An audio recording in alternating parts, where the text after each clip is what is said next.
பரலோக பிதாவே, இந்த நாளிலும் இந்த வேத வாசிப்பு எங்களுக்கு ஆசீர்வதியும்.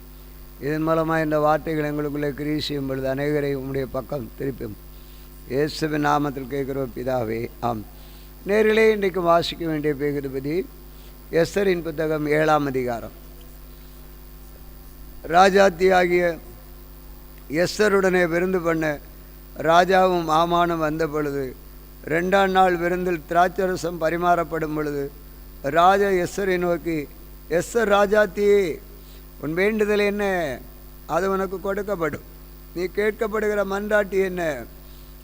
ராஜ்யத்திலே பாதி மட்டும் கேட்டாலும் கிடைக்கும் என்றான். அப்பொழுது ராஜாத்தியாகிய எஸ்தர் பிரதித்திரமாக, ராஜாவே, உம்முடைய கண்களில் எனக்கு கிருபை கிடைத்தது.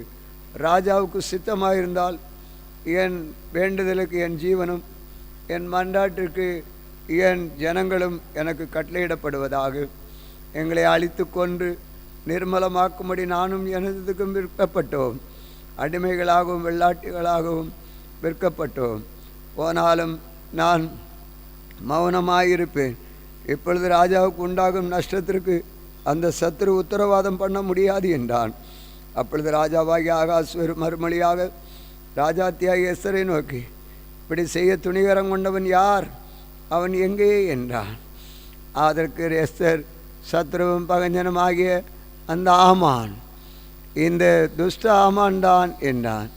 அப்பொழுது ராஜாவுக்கும் ராஜாத்திக்கும் முன்பாக ஆமான் திகழடைந்தான். ராஜா உக்கிரகத்தோட திராட்சரச பந்தியை விட்டு எழுந்து அரண்மனை தோட்டத்திற்கு போனான். ராஜாவானால் தனக்கு பொல்லாப்பு நிர்ணயிக்கப்பட்டதை ஆமான் கண்டு ராஜாத்தியாகிய எஸ்தரிடத்தில் தன் பிராணனுக்காக விண்ணப்பம் பண்ண எழுந்து நின்றான்.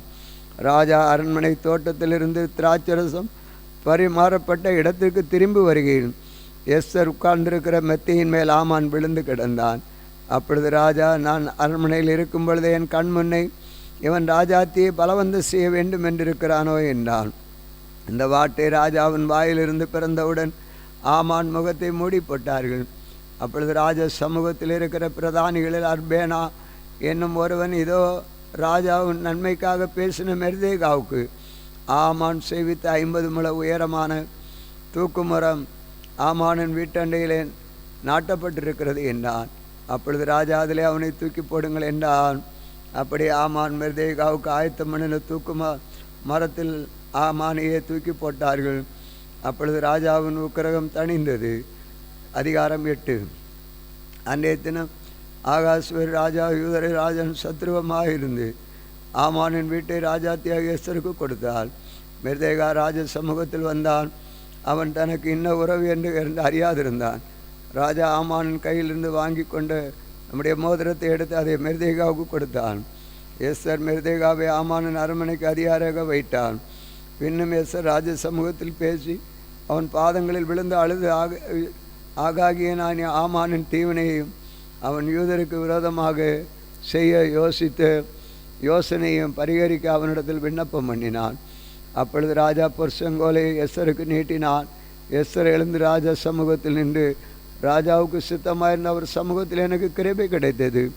ராஜ சமூகத்தில் நான் சொல்லும் வார்த்தை சரி என்று காணப்பட்டு அவருடைய கண்களுக்கு நான் பிரியமாயிருந்தால் ராஜாவின் நாடுகள் எல்லாம் இருக்கும் யூதரை அழிக்க வேண்டும் என்ற அம்மத்தாவின் குமாரனாய் ஆமான் என்னும் ஆகாகியின் தீவனையை எழுதி அனுப்பின கட்டளைகளை செல்லாமற் போக பண்ணும்படி எழுதி அனுப்ப வேண்டும். என் ஜனத்தின் மேல் வரும் பொல்லாப்பை நான் எப்படி பார்க்கக்கூடும்? என் குலத்துக்கு வரும் அழிவை நான் எப்படி சகிக்கக்கூடும் என்றான். அப்பொழுது ஆகாஸ்வேரு ராஜா ராஜாத்தியாகிய எஸ்தரையும் யூதனாகிய மெர்தேகாவையும் நோக்கி, இதோ ஆமானும் வீட்டை எஸ்தருக்கு கொடுத்தேன். அவன் யூதர் மேல் தன் கையை போட்ட எத்தனித்தபடினால் அவனை மாத்திரம் தூக்கில் போட்டார்கள். இப்பொழுதும் உங்களுக்கு இஷ்டமானபடி நீங்கள் ராஜாவின் நாமத்தினால் யூதருக்கு எழுதி ராஜாவின் மோதிரத்திலே முத்திரை போடுங்கள். ராஜாவின் பெயரால் எழுதப்பட்ட ராஜாவின் மோதிரத்தினாலே முத்திரை போடப்பட்டதை செல்லாமற் போக பண்ண ஒருவரால் கூடாது என்றான். சீவான் மாதம் என்னும் 3ஆம் மாதம் 23ஆம் தேதி அக்காலத்திலே தானே ராஜாவின் சம்பிரதி ஆகிய அழைக்கப்பட்டார்கள். மெர்தேகாய் கற்பித்தபடி எல்லாம் யூதருக்கு இந்து தேசம் முதல் எத்தியோப்பியா தேசம் மட்டுமல்ல 127 நாடுகளின் தேசாதிபதிகள் அதிபதிகளுக்கும் அதிகாரிகளுக்கும் அந்த நாட்டில் வழங்கும் அச்சரசிலும் அந்தந்த ஜாதியார் பேசும் பாசையிலும் யூதருக்கும் அவர்கள் அச்சரத்திலும் அவர்கள் பாசிலும் எழுதப்பட்டது. அந்த கட்டளைகளை ஆகாசூரியன் ராஜா பெயரால் எழுதப்பட்டு ராஜாவின் மோதிரத்தினால் முத்திரை போடப்பட்ட பின் குதிரைகள் மேல், மேகமான ஒட்டங்களின் மேலும், கோவேறு கழுதைகளின் மேலும் ஏறி போகிற அஞ்சக்காரர் கையில் அனுப்பப்பட்டது. அவைகள் ஆகாசூரி ராஜாவின் எல்லா நாடுகளிலும் ஆதாமாரகம் என்கிற 12ஆம் மாதம் 13ஆம் தேதி அந்த ஒரே நாளிலே அந்த பட்டணத்தில் இருக்கிற யூதர் ஒன்றாக சேர்ந்து தங்கள் பிராணனை காப்பாற்றும், தங்களை பிரவதிக்கவும், சத்துருக்களாய் இனத்தாரும் தேசத்தாருமான எல்லாரையும் அவர்கள் குழந்தைகளையும் ஸ்திரீகளையும் அழித்து கொண்டு நிர்மூலமாக்கவும் அவர்களை உடைமைகளை கொள்ளையிடவும் ராஜா யூதருக்கு கட்டளையிட்டார் என்று எழுதியிருக்கிறது. யூதர் தங்கள் பகைஞருக்காக சரிக்கட்டும்படி நியமித்து அன்றைய தினத்தில் ஆயத்தமாயிருக்க வேண்டும் என்று அந்த நாட்டில் உள்ள சகல ஜனங்களுக்கு கூறப்படுகிறதற்காக கொடுக்கப்பட்ட கட்டளையின் நகல் இதுவே. ஒவ்வொரு நாட்டிலும் பிரசித்தம் பண்ணப்பட்டது. அப்படி வேகமான ஒட்டகங்கள் மேலும், கோவேறு கழுதைகள் மேலும் ஏறின அஞ்சக்காரர் ராஜாவின் வார்த்தையினால் ஏவப்பட்டு தீவிரத்தோடு புறப்பட்டு போனார்கள். அந்த கட்டளை சூசான் அரண்மனையிலே கொடுக்கப்பட்டது. அப்பொழுது மெர்தேகா இளநீலமும் வெள்ளையுமாய் வஸ்திரம், ராஜவஸ்திரம், பெரிய பொன்முடியும் பட்டு இரத்தாம்பரம் அணிந்தவனாய் ராஜாவினிடத்திலிருந்து புறப்பட்டான். சூசா நகரம் ஆர்ப்பரித்து மகிழ்ந்திருந்தது. இவ்விதமாக யூதருக்கு வெளிச்சமும் மகிழ்ச்சியும் களிப்பும் கனமும் உண்டாயிற்று. ராஜாவின் வார்த்தையும் அவனுடைய கட்டளையும் போய் சேர்ந்த எல்லா நாடுகளிலும், எல்லா பட்டணங்களும் யூதருக்குள்ளே அது மகிழ்ச்சியும் களிப்பும் இருந்துண்டு கொண்டும் நல்ல நாளுமாயிருந்த யூதருக்கு பயப்படுகிற பயம் தேச ஜனங்களை பிடித்ததினால் அவர்கள் அநேகர் யூத மார்க்கத்தில் அமைந்தார்கள். அதிகாரம் 9 ராஜாவின் வார்த்தையின்படியும் அவனுடைய கட்டளையின்படியும் செய்யப்படுகிறதற்கு ஆதார் மாதம் என்கிற 12ஆம் மாதம் 13ஆம் தேதியிலே யூதரின் பகைஞர் அவர்களை மேற்கொள்ளலாம் என்று நம்பினார்களே, அந்த நாளிலே தானே யூதரானவர் தங்கள் பகைஞரை மேற்கொள்ளும்படிக்கு காரியம் மாறுதலாய் முடிந்தது. யூதர் ஆகாசுவேறு ராஜாவின் சகல நாடுகளிலும் உள்ள பட்டணங்களில் தங்களுக்கு பொல்லாப்பு வரப்பண்ணி கொண்டார்கள். ஒருவரும் அவர்களுக்கு முன்பாக நிற்கக்கூடாதிருந்தது. அவர்களை பற்றி சகல ஜனங்களும் பயம் உண்டாயிற்று. நாடுகளின் சகல அதிகாரிகளும் தேசாதிபதிகளும் துறைகளும் ராஜாவின் காரியங்களை நடப்பிக்கிறவர்களும் யூதருக்கு துணை நின்றார்கள். மெர்தேகாயினால் உண்டான பயங்கரம் அவர்களை பிடித்தது. மெர்தேகாய் ராஜாவின் அரண்மனையிலே பெரியவனாயிருந்தான். அவனுடைய கீர்த்தி எல்லா நாடுகளிலும் பிரசித்தமாயிற்று. இந்த மெர்தேகாய் என்பவன் மென்மேலும் பெரியவனானான். அப்படியே யூதர் தங்கள் சத்துருக்களை எல்லாம் பட்டயத்தால் வெட்டி கொண்டு நிர்மலமாக்கி தங்கள் இஷ்டப்படி தங்கள் பகைஞருக்கு செய்தார்கள். யூதர் சூசான் அரண்மனையிலும் 500 பேரை கொண்டு நிர்மூலமாக்கினார்.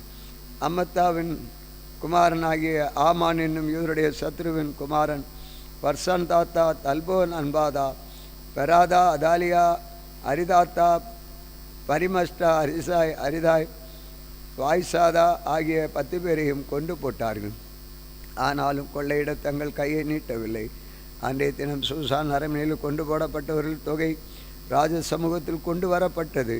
அப்பொழுது ராஜா தியாகிய எஸ்தரை நோக்கி, யூத சூசான் அரண்மனையில் 500 பேரையும் ஆமானின் 10 குமாரனையும் கொண்டு நிர்மலமாக்க பண்ணினார். ராஜாவின் மற்ற நாடுகளிலும் என்ன செய்திருப்பார்களோ என்பது உன் வேண்டுதல் என்ன, அது உனக்கு கட்டளையிடப்படும் என்றான். உன் மன்றாட்டி என்ன, அப்படியே செய்யப்படும் என்றார்.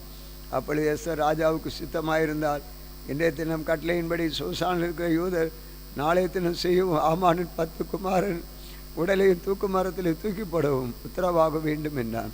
அப்படி செய்யும்படி ராஜா உத்தரவு கொடுத்தான். அதற்கு சூசானிலே கட்டளை பிறந்தது. ஆமானின் 10 குமாரனுடைய உடலையும் தூக்கி போட்டார்கள். சூசானில் இருக்கிற யூதர் ஆதார் மாதத்தின் 17ஆம் தேதியிலே கூடி சேர்ந்து சூசானில் 300 பேரை கொண்டு போட்டார்கள். ஆனாலும் கொள்ளையிட தங்கள் கையை நீட்டவில்லை. ராஜாவின் நாடுகளில் உள்ள மற்ற யூதர்கள் தங்கள் பிராணனை தற்காக்கவும் தங்கள் பகைஞர்களுக்காக இழைப்பாறுதல் அடையவும் ஒருமிக்க சேர்ந்து தங்கள் விரோதிகளில் 75,000 பேரை கொண்டு போட்டார்கள். ஆனாலும் கொள்ளையிட தங்கள் கையை நீட்டவில்லை. ஆதார் மாதத்தின் 13ஆம் தேதியிலே இப்படி செய்த 11ஆம் தேதியிலே இளைப்பாரி அடுத்து விருந்துண்டி சந்தோஷப்படுகிற பண்டிகை நாளாக்கினார்கள். சூசன் அவர்களை யூதரவென்றால் அந்த மாதத்தின் 13ஆம் தேதியிலே 14ஆம் தேதியிலும் ஏகமாய் கூடி 15ஆம் தேதியில் இளைப்பாரி அதை விருந்துண்டு சந்தோஷப்படுகிற பண்டிகை நாளாக்கினார்கள். ஆதலால் அலங்கமில்லாத ஊர்களில் குடியிருக்கிற நாட்டுப்புறத்தாரான யூதர்கள் ஆதார் மாதத்தின் 14ஆம் தேதியிலே சந்தோஷம் விரும்புகிற பூரிப்புமான நாளும் ஒருவருக்கொருவர் வரிசைகள் அனுப்புகிற நாளும் ஆக்கினார். மெர்தேகா இந்த வார்த்தமானங்களை எழுதி சமீபத்திலும் தூரத்திலும் இருக்கிற ஆகாஸ்வேர் ராஜாவின் சகல நாடுகள் உள்ள எல்லா யூதருக்கும் நிருபங்களை அனுப்பி வருஷந்தோறும் அவர்கள் ஆதார் மாதத்தின் 14ஆம் 15ஆம் தேதிகளை யூதர்கள் தங்கள் பகைஞருக்கு நீங்களாக்கி இளைப்பாறுதல் அடைந்த நாட்களாகவும் அவர்கள் சஞ்சலம் சந்தோஷமும் அவர்கள் துக்கம் மகிழ்ச்சியாகவும் மாறின மாதமாகவும் ஆதரித்து அந்த நாட்களில் விருந்துண்டு சந்தோஷம் கொண்டாடவும் ஒருவருக்கொருவர் வரிகளை அனுப்பவும் எளியவர்களுக்கு தான தர்மம் செய்யவும் வேண்டும் என்று திட்டம் பண்ணினான். அப்பொழுது யூதர் தங்கள் செய்ய தொடங்கினபடியும் மெர்தேகாய் தங்களுக்கு எழுதினபடியும் செய்ய சம்மதித்தார்கள். அமத்தாவின் குமாரனாய் ஆமான் என்னும் ஆகாகியின் யூதருக்கெல்லாம் சத்ருவாயிருந்து யூதரை சங்கரித்து நினைத்து அவர்களை அழிக்கவும் நிர்மூலமாக்கவும் பூர் எண்ணப்பட்ட சீட்டை போடுவிட்டார். ஆனாலும் எஸ்தர் ராஜ சமூகத்தில் போய் யூதருக்கு விரோதமாய் அவன் நினைத்து அவனுடைய பொல்லாத யோசனை அவனுடைய தலைமேல் திரும்பும்படி கட்டளையை பிறப்பித்ததினாலே அவனை அவன் குமாரையும் மரத்திலே தூக்கி போட்டார்கள். ஆகையினால் அந்த நாட்கள் பூர் என்னும் பேரினால் பூரியும் எண்ணப்பட்டது. அவன் அந்த நிருபத்தில் எழுதியிருந்த எல்லா வார்த்தைகளின் நிமித்தம் தாங்களே இந்த விஷயத்தில் அனுபவித்தவைகளின் நிமித்தம் தாங்களுக்கு நேரிட்டவைகளின் நிமித்தம் யூதர் அதை திடப்படுத்தி அந்த 2 நாட்களுக்குரிய எழுதியிருக்கிறபடி அவைகளை வருஷந்தோறும் அவைகளின் சரியான காலத்தில்